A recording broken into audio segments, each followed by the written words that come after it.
Those who can't do, teach. I don't want to be dealing with them. They're not going to be able to afford a roof. Learn from somebody who's actually doing it, not someone teaching theory. We did a broadcast text out of ProLine. I think I sent like 1,800 text messages in one click. All right, first hot take. Every lead source in your business needs an instant response 24/7, 365, no exceptions. What do we think, gentlemen? I agree. We're in an instant gratification shopping society. I mean, everybody's got to know that there's someone there, even if it's, 4 o'clock in the morning on Sunday. We just had that this past weekend, and the AI agent answered the phone. Apparently someone was calling us. So, I think they would just want to make sure at least, there's someone there to talk to. And I don't think at that time of the day or morning, they're going to expect a full blown conversation about a roofing replacement. They just want to know, like, hey, can you just have someone call me back? Yeah, cool. Okay. But yeah, definitely. Cause they're just going to go to the next guy. That's how I think about it sometimes when I'm calling something that, if I want to order some pizza or something and they don't pick up, I'm just going to go to the next pizza shop. Hit the next one in line. I'm hungry. I need pizza, man. So, No, it makes sense. That makes sense. Yeah. Has that happened to you historically where maybe not having an AI agent or like, can you think of a time where you have lost a job because of that? oh yeah, I will find like somehow I'll see, like before we had the AI agent, I would be on the phone or at an appointment or an inspection, and I'll call somebody an hour later or later in the day, and they'll say, yeah, we already got it figured out. Thanks for calling back though. And it's like, I did So annoying. $1,800, so you got to answer the phone. Yeah. It's part of the customer acquisition cost. You have to, even though it's not like a tangible dollar bill that you get in the mail, you do pay a price for missing those phone calls. Is everybody here set to 24 hours on their business? Yeah. Yeah. Nice. Makes sense. It's a big thing with Google too. Like, for LSA or even for, just SEO, like if you don't have your hours, if say you have your hours set from 8 to 5, Google won't show you after 5 because I mean, unless obviously they were to type rain stoppers roofing, but if they just type roofers near me, it's extremely unlikely that you're going to show up. So, most people work for a living, especially our customers that are spending 15 grand with us. They typically have a day job. A lot of them are picking the phone up after that phone call. And if your hours aren't set on Google to open 24 hours a day, and you don't have a way to respond to that call 24 hours a day, there's a lot of missed opportunity there. So yeah, I mean, it's like Brian said, it's a wasted lead if you're not answering the phone, because they're going to dial until somebody takes their call. That's what they do. I do it. I mean, even if I know the one guy's probably better than the other guy, I just keep calling until somebody answers, and that's who comes out. Same. Yeah. Same. So that's interesting. Anybody else have something different there, or is everybody kind of agreeing that's the way to proceed? I would agree to that as well. Sorry to interrupt you, John. I mean, I had a plumbing situation happen and I called somebody. It was a Saturday. They didn't answer. The next person on down the road. And then I finally got someone. It ended up being like an $8,500, like, hey, we got to change out cast iron and all that. And, he ended up getting the job because they answered it and I needed it done. So yeah, we definitely, I don't know if our Google lists us as 24 hours yet, but I know I'm making a note of that to make sure that it does show up that way. LSA won't show you at all if you're closed.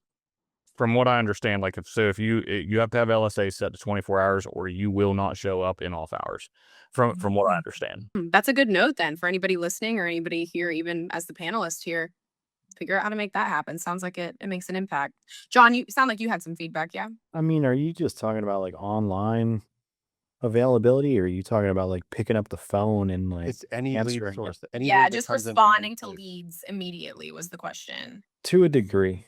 I mean, end of the day, if somebody's going to call at 3 a.m., like, I don't want to be dealing with them. Like, anybody that's still up at 3 a.m. is probably living in their mom's basement and like playing Minecraft or something. They're not going to be able to afford a roof. It's a very hot take. Yeah. So I'll agree to a degree. 3 a.m. calls are not your ideal customer. And that, Yeah, I guess not. For sure. I guess not. You What want about in a hurricane? Sorry. Listen, even during the hurricane, like people weren't calling it crazy hours like that. They weren't ever. No, I mean, I'm not saying that like the time that it actually hit us and stuff, right? Like everything was going, I think people were like kind of sheltered at that point, you know? So no, it's just Yeah, I natural. guess that you're there right. wouldn't be call- The last one did kind of hit in the middle of the night. Have you been Yeah. here for a storm season when it ripped through during the day? And did you get a ton of influx of calls then? And what the hell did that look like? Like, how do you manage when they're all just piling in like that? You don't, you just take what you can. Oh, beautiful answer, Star. Thank you. All right. Next hot take. Most roofing consultants failed at roofing and now they're charging you for advice. Learn from somebody who's actually doing it, not someone teaching theory. Hot take that you agree with? The or best hot disagree? take I've ever heard. That's the best hot take Best? I've ever heard. Yeah, like that's so spot on.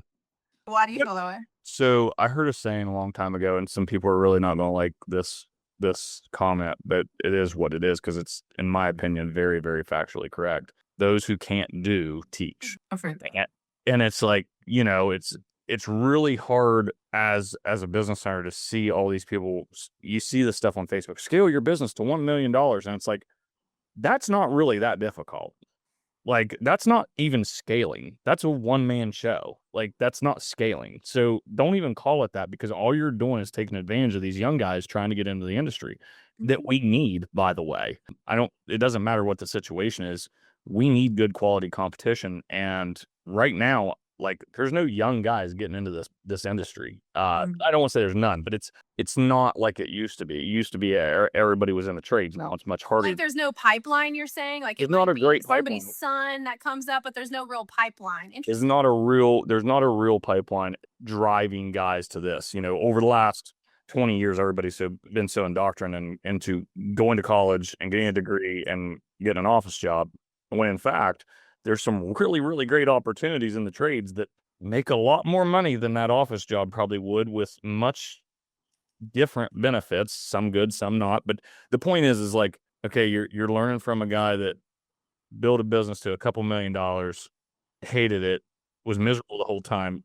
So he, maybe claims he sold it, when in fact he sold it for the trucks that he had, the 2 trucks that he had. That's not selling a company. That's not an exit, right? Like, we talk about an exit. That's not an exit. That was kicked out. So, it's like, no, those guys should not be giving these young guys advice.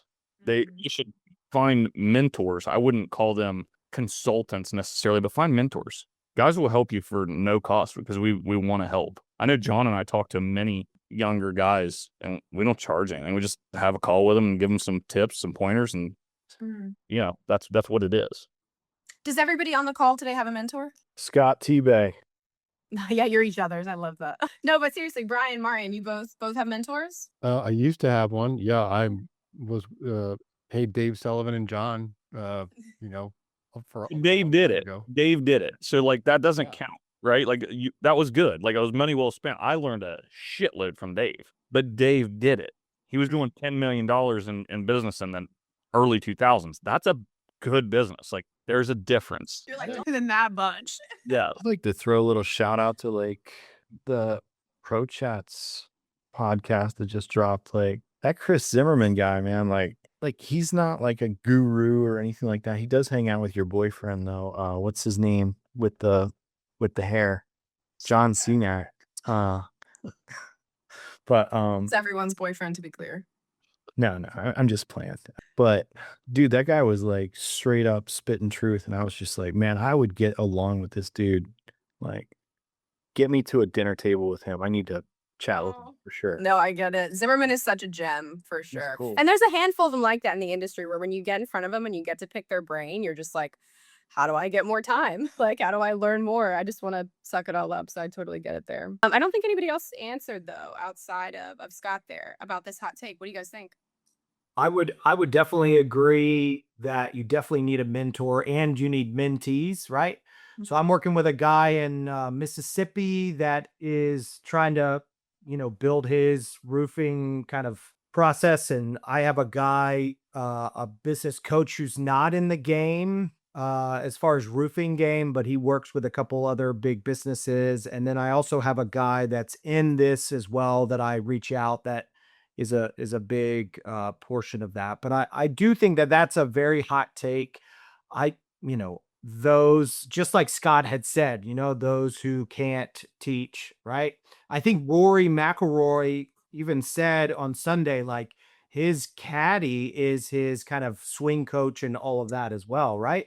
And it just got like, so that means Rory's caddy can really play, but he can't play to Rory's level, right? Mhm. So I would strongly recommend having a mentee and obviously a mentor. And I'm not trying to chase after the flashy guys on Facebook that Yeah. are, talking a big game, because, that's not really what we're chasing after, is trying to be, An influencer, perhaps. Yeah. Yeah. exactly. Yeah, it makes sense. What if they're really handsome though, Martin? Or having Yeah. a really cool mustache?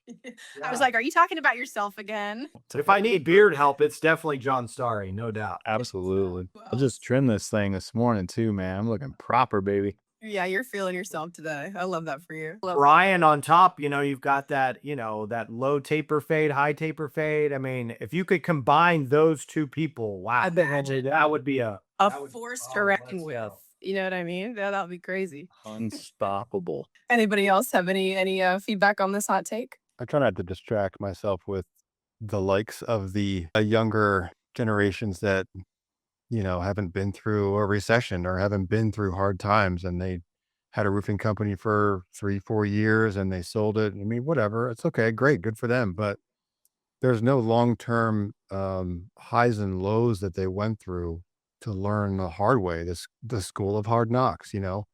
It's hard to learn from somebody who is just reciting quotes from books that they read. They didn't really do all that stuff. They didn't create that. They didn't go through that experience to think that quote. They're just quoting somebody else who went through it. And now they're just repeating stuff. And we've got plenty of that. We're done.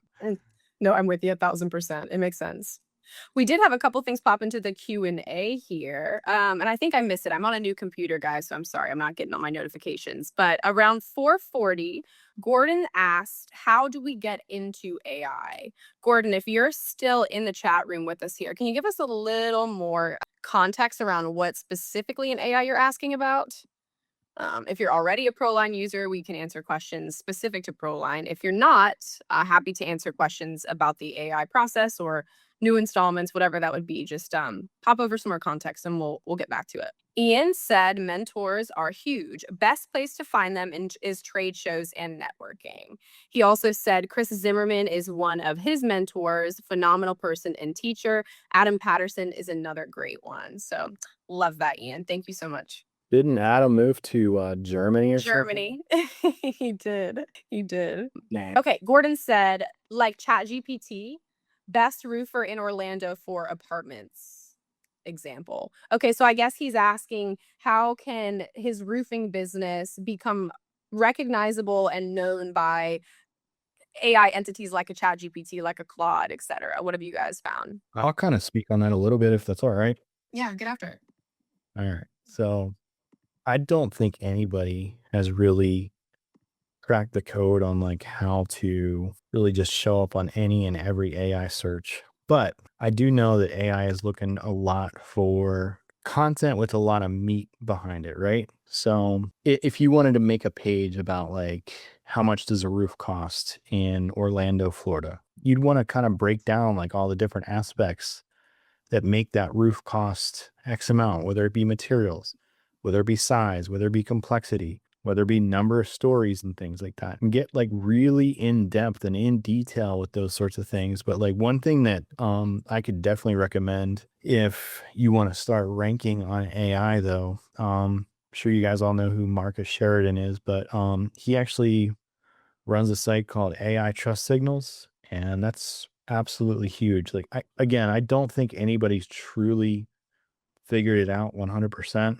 but I do still think that SEO is going to be the baseline. Like, don't fall for all this crap, like people talking about AEO and GEO and LLMO or whatever the heck it's called anymore. Like, just stick to the foundational stuff and build upon that with some content.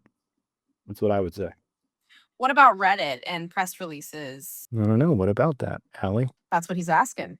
I don't know. Give a man an answer. Now, Reddit is definitely one of the sources that AI does search through and scan through. But the problem with that is like you have to be in local neighborhood groups and stuff and like drop recommendations for yourself there or have people recommending you there.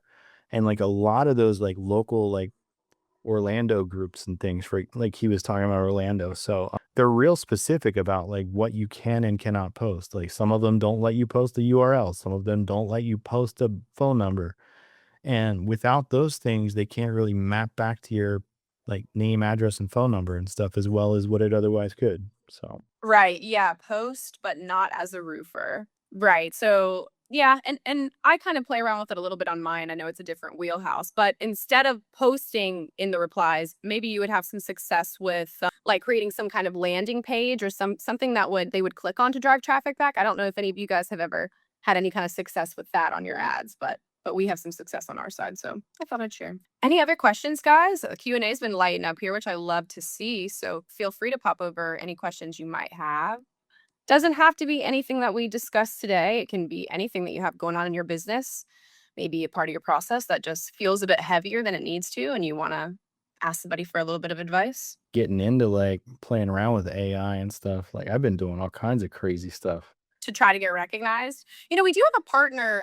Kyle Sattler was so good. That's something that they do. They're like part of their business is just trying to get you in front of AI and inside of more different kind of AI places. So Gordon, I can send you a recommendation for somebody that could help with that.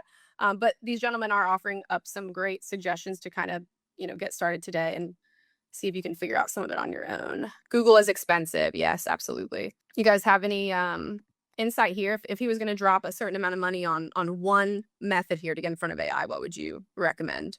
Where would you put your money? AItrustsignals.com. Yeah, you can actually go there and put your company's website URL in there, and it will analyze your entire website and give you a score, and then recommend paths of improvement to make your website more appealing to AI. And the thing about Reddit is it's all organic content. There's no API to feed in an automated blog post.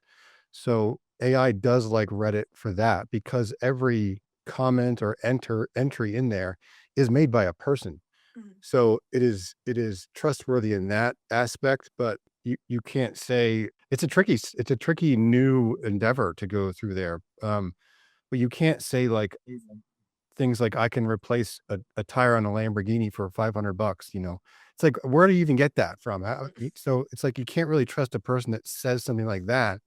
But if you are a roofing company in Reddit and you're commenting in subreddits about people that have questions about specific things, and you comment there as a professional and you're typing all this stuff in there, that's more accredited than just an AI generated blog post that just gets dumped onto your website once a week or whatever that is. So there's a difference there with Reddit, between Reddit and like your website. So that's what I've been learning lately about it. Yeah. So he's saying you go in as a consumer and you refer your company, not the company's post. So not as your company personal, like personally. Okay. Yep. I think we're on the same page here, Gordon. Any other questions about that? Or for any of our other attendees, any questions around that? Thanks. Okay. Sounds like he's good. You guys are kind of touching on something earlier that I wanted to take a deeper dive in. Not that it's a hot take necessarily, but we touched on the fact that younger populations aren't really being pushed towards roofing. Where I grew up, very rural area, most of the people I graduated with did not pursue some kind of white collar degree. They're in the trades. Have you guys seen any push in your local communities or any kind of pipelines that you know of that's kind of pushing kids towards the trades? Because I do think that's something that like our current administration seems to care about, but it's not something that I've seen actionable, at least in my community. I'm super interested to know that, especially from like a high school level, like where do these high school kids that, maybe are going to sign up for a gap year or trying to decide if they should go to college or not, like, what are they doing to decide their next employment, right? Is there job fairs at local high schools? I mean, I would love to go to a local high school job fair to teach people like how being a repair tech, you can really make a bunch of money. And yeah, you have to risk your life and it's hard work and all of that, but you can make a bunch of money that way. I'm super curious if anyone else has done that. Yeah. A high school job fair or a college job fair. I've never done either. So we've got it's called the Career Center, Washington County Career Center, where I live. They have some stuff, but there's nothing like roofing specific. Obviously, like that's kind of it's almost too niche for that type of program with the amount of students that they have. I mean, it's a pretty rural area, so it's not, they have to be, there's a construction trade, right? And they do framing and trim and roofing and the whole deal. We've never really got involved, and we've reached out a couple times with no real response. Just, if we can help, if kids want, some sort of summer job, like send us a few of the ones that, actually show interest, pay them well. And they would essentially kind of, I would call it like an internship, right? Like we'll just pay them well and they get some on the job training. We're not looking for cheap labor. We don't really need it. You want to build a better generation. You want somebody to pass the baton to when you're turned around, and there's someone there. We really, and we started that back when we were building houses. So it was like we were doing everything, right? Like we did framing and plumbing, not much plumbing. We'd lay tile, we'd lay floors, whatever, like a little bit of everything. And we just really had no success in the follow through on the other end. Now, I don't want to sit here and sound like I'm tooting my own horn, because I'm not going to say I pushed the subject extremely hard. Sure. I kind of threw the offer on the table, and it never went anywhere. And so I kind of let it be. I just didn't want to get that involved with stepping on toes, but it didn't seem to really, exactly what you said. Yes. You hear of this push for it. Yeah. In the local communities, it's like no action. Nobody's really taken the stride to make it happen. And what would that look like if we wanted to? Like, I don't know. As I'm thinking about it in my head, I just think about how many kids I went to school with that could have benefited from somebody like any single one of you sitting here on the panel today saying it doesn't have to just be college. There's a million ways for you to build a business and provide, a way to live for your family. Like it doesn't have to be this way. And so I guess I just wonder, is there a way to kind of make that happen today for each of you? Or I don't know. I think it takes someone on the other end, right? Like I think 4 of us sitting here would happily do some of that work, bring in some of these young guys that want to get some real on the job experience, really get their teeth sunk into it. But it takes someone on the other end to kind of promote that in the school. Hey, there's 3 local companies that are looking for help and looking for internship and maybe, as much as I hate government subsidy, maybe it's something where, local governments get involved to try to like push these. I was thinking write a grant for it and make it a trade fair. So you partner with some guy that does HVAC, you partner with a guy that does, I don't know, gravel, and you have like a trade fair where kids could they decide what is it for you if not white collar. It'd be way better money spent than what we're spending money on right now. So I would disagree with that. I feel like that would be so cool. I just don't know what it would look like. What's the step to take today? Well, that there's mechanic school, at least at one of our local, I think we have 6 high schools in our county that we're in. But I know that they have like a mechanics program. There's a cosmetology program. Like there's all these different teaching program, like all these different things. Surely we can get one. Trades in there. Yeah. Absolutely. AC, roofing, plumbing. And would you, Scott, would you have more luck going and chatting with these, with your school board if it didn't seem like it was for Scott and for Rainstoppers Roofing to eventually have people to hire one day? Because if you bring in 5 or 6 local businesses that are doing different verticals, maybe then it would be more of a community-based effort and not this is just a guy trying to have talent. You know what I mean? That's probably a great recommendation, because that's kind of the way it felt. The response thought was that, you're just looking for a bunch of cheap guys. I'm like, not really. I'd much rather have experienced guys and pay them twice as much. Like I really don't want to. Like that's not what my goal is to deal with a bunch of rookies. I will, because I think it's a good thing. Absolutely. but that's not bettering the company. You know what I mean? So, Mhm. and maybe that's the way to that you could approach it and have a little more success than we did. Yeah. No, it's just interesting to me. Yeah. Okay. Cool. Allie, how about you write the grant and we'll figure out the Don't best tempt me with a good time. That's what I did in my old career. Mike But for Mike jails, Rowe. like, what'd you say? Mike Rowe from like Reed, he has a scholarship for the trades and things like that. Well, like GAF has the roofing academy, but I haven't ever seen it local here. Like I think I saw it maybe in Pennsylvania or somewhere not near me. And I'd be curious to know, do they ever make it out this way? Is that regional? Like what does that look like? I think it was a lot of ex-con, which we all need second chances, but I think Absolutely. that program a lot was behind, convicts, trying to get them into the trades, getting them to do Yeah. getting them into roofing. I do Just remember saw that kids on there program. though from a campus. They had some kids from I forget what college, but they had multiple different like it was definitely college age kids. So Okay. maybe they're expanding into that. I don't know. But okay. Let's see. Grab another hot take here. For those in our attendee pool, feel free to pop in any questions you have. I know our guys like to answer questions live and on the spot here. All right, a 33% increase in inspections might feel like nothing when you're the one writing the door hangers, but it's a 33% increase in sales. Do you agree with that? Disagree with that? Could you Is it- rephrase? What was that Yeah. again? is it Even hearing it retail out, or it doesn't- storm? It says a 33% increase in inspections might feel like nothing when you're the one writing door hangers, but it's a 33% increase in sales. That math does not add up. No? No, Okay, because so- you're going to close 100%, right?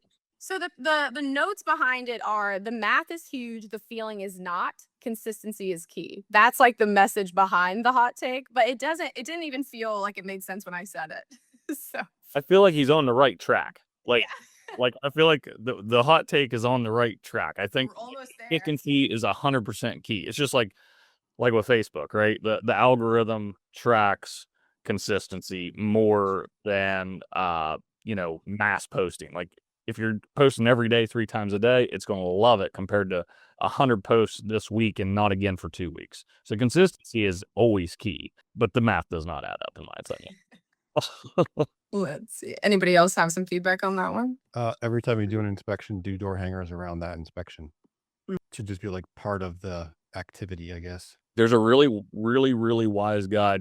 John knows him. His name's John Broche. I've had a few conversations with him, but extremely, extremely intelligent and grew. This is not a guru. This is a guy that did help assist in growing a very large business and made a true exit and did the whole dance, right? And I think he did it twice. So like he's the real deal. And he has a method for door hangers that's more along the lines of, they call it, I think, the 6, 12, and 24 pack. And so it's 6 door hangers around the inspection, around the closest neighbors, 12 around the install, and 24 around the closeout. So you keep getting a little broader and a little broader as, because those neighbors aren't. So the neighbors that are the 6 right around you, they're probably not noticing you just doing your inspection. But when you're doing the install, there's probably more neighbors that notice you. And then when you do the closeout, there's more neighbors that saw the install, saw the yard sign for a few days, saw you closing the job out. So you keep getting a little broader and a little broader. And we've used that method with extreme success. So yeah, I would highly recommend John's approach on that. What's the copy like on your door hangers? Oh, they're really, really generic. There's not a lot on them. Like it says rain stoppers, call for free inspection. Like it's very, very. QR code? I actually have on the back, it's just a bunch of lines to where we can write on them. So we write personal messages on them. So mine are very generic. I don't think that, and you see this debate on Facebook, not to get down the rabbit hole, but people talking about door hangers and what works and what doesn't, and what needs to be on them and what doesn't.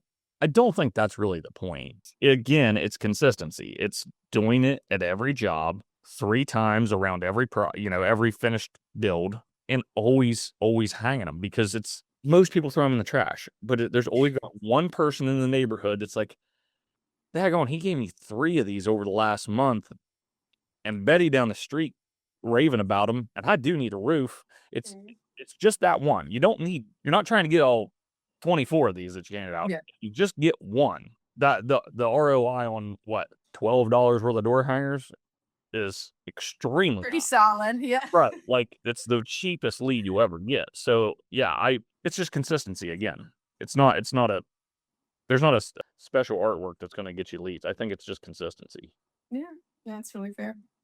Okay, I like this hot take more. Storm chasing is not a business model. If you're waiting on a storm, you're an order taker. Do you agree or disagree with that hot take? I agree somewhat. I mean, here in Denver, we haven't had a substantial storm for a number of years, and I've seen a lot of roofing contractors disappear, or they, quit and they go work for somebody else. A lot of people send me messages and they're like, "Hey, my other company folded, and can I come work for you?" It's not, I mean, it should be a bonus. It should be an additional need to replace the roof because there's storm damage. But I believe in creating a retail-based method for the business, and then storm damage is yet another reason to replace the roof, which we can do. But yeah, if you just rely on storms, you're going to be sitting on the couch for a long time because nobody knows when the next storm is going to be. So that's a big gamble. What do you think, Martin? Yeah, well, we all need rain. At least I really love rain. I'm not a big fan of insurance. I've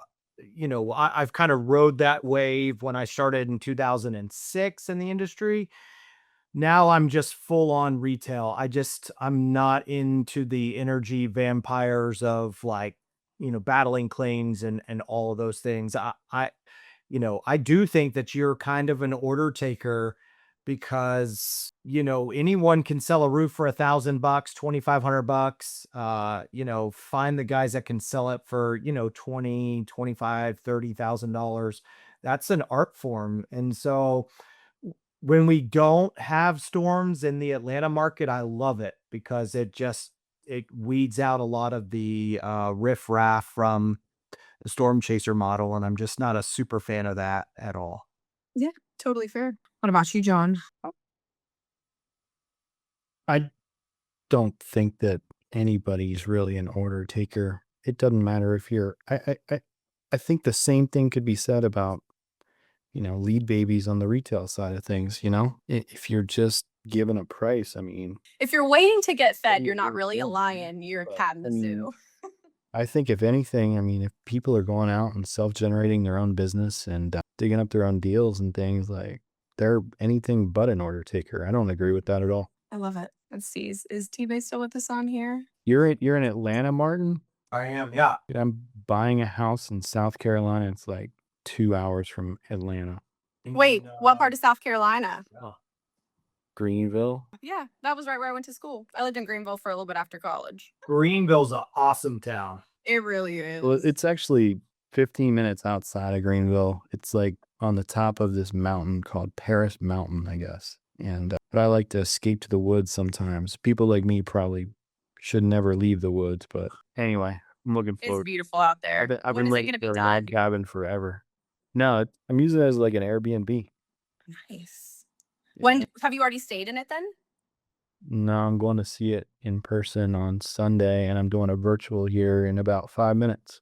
That's so exciting, Starry. Well, congrats on your new house in Greenville. I love that. Ian said Minnesota's getting hail right now. Best sales competitions for day of or day after storm. Do you guys have anything for him? Did you hear that one, T-Bay? We just had a hailstorm in Marietta literally like a half hour before I left for vacation. And it was actually really sick, inch and 3/4 hail, and that never happens. Weird. So it'll be 2 weeks ago Wednesday. We got 30 leads today, almost 2 weeks later. And all I did was I just did a selfie video and basically said, obviously you got to be local to make this claim. But we just made a video like, hey, trust the local company. You don't have to call us, but there's plenty of good competition in this area that is local that will take care of you long term. Make sure you call one of us. And then everybody hates this, but I boosted the post just to the area that was like in the storm. Nobody likes the boost button, but it works. I don't care. It does work. I am getting a pile of leads off Nice. the little video. Yeah, and most of them were already approached by storm chasers, which is fine. Like, I know that business too, and that They got to eat. I get it. But, you know, at the end of the day, it's my opinion, maybe not the best practice always. So yeah, just be honest and be the local guy that can take care of the community that you serve and let them know, like, hey, this is the downside if you go with, you know, one of these guys from, we got guys from Vegas and Marietta, Ohio. Like, come on. Like, they're not coming back. Like, they put that roof on, they are not coming back. Ian, were you asking about competitions between sales reps to make it a little bit more competitive since you know you're going to have an influx of leads?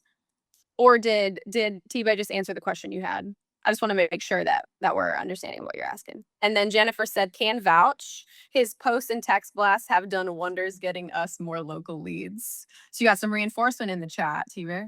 So actually, this is a great plug for ProLine. So we got that storm, and this is literally my hometown. I live, my house was affected, right? So like I live right in the middle of this mess, and we've been working there for 11 years. So my customer base in that area is pretty large, I would say. ProLine now has mass texting available. Broadcast, yeah. The broadcasting text. So it's like MailChimp, which you can do it in an email format, just like MailChimp, or you can do it in a text format, which I think is much more, you'll get a much better response rate in text. Everybody, I mean, I don't respond to emails unless it's like a direct communication, right? So we did a broadcast text out of ProLine to just the Marietta area customers. So we selected the area, you know, dialed it into exactly the target of who we were trying to send the text to. I think I sent like 1,800 text messages in one click. I bet we roof 100 at least of those houses, and that's because they were done more than like 5 years ago. So the hail did affect them significantly enough to warrant a claim, right? So, yeah, I'm gonna sell, I don't know, a couple $1 million worth of business off of that text message. Like, So you did broadcasts on your lead rehash with some people that have been kind of I dormant. didn't in even your do it with system? lead rehash. I did it with people in our sales follow up. I did it with people in lead rehash. I did it with lost quotes. I did it with anybody that hadn't signed with us, but their quote was either open or closed. So like we hadn't signed, you know, so it's somebody that's just in the pipeline, either the quote open or they said no at one point. We text all of them, and it'll be over 100. It'll be over. That's good stuff. I love hearing that. The first night, poor Jennifer was up till like 10 o'clock responding to text messages, and I think in the first night we had like probably 80 people reply, and then the next day it just kept going. So yeah, I love that. So Ian was asking about a competition between sales reps, since we know we're gonna have an. I got to influx of bounce. leads. I'll see you guys. Bye, Starry. Good luck on your walkthrough. All right, then there were two. What do you guys think for a competition to get his reps a little drive? What you got, we Scott? utilize the leaderboard, but go. So we just utilize the leaderboard in ProLine, and that's like an ongoing competition. And I give in my permission settings, all of my sales guys have permissions to see that page, that whatever, the analytics in it. The report, yeah. The report, yeah. So all the guys have access to that, and it's just an ongoing weekly competition. Like, and I always just chirp in, like, yeah, I am such an instigator. Like, I'm really, really bad at instigating. Well, not drama, but just a good fight. You know, I want to hear a good fight between them. You know, It's healthy competition. It's all good. and You they're all should. friends. You So- should instigate. yeah, they're all friends. That we still all eat lunch together on Fridays. Mhm. You know, but we still want to make sure that I still want to be better than you, though. oh yeah, and the one guy who literally I don't know that he's lost maybe 1 month since that report was available a year and a half ago. Mm.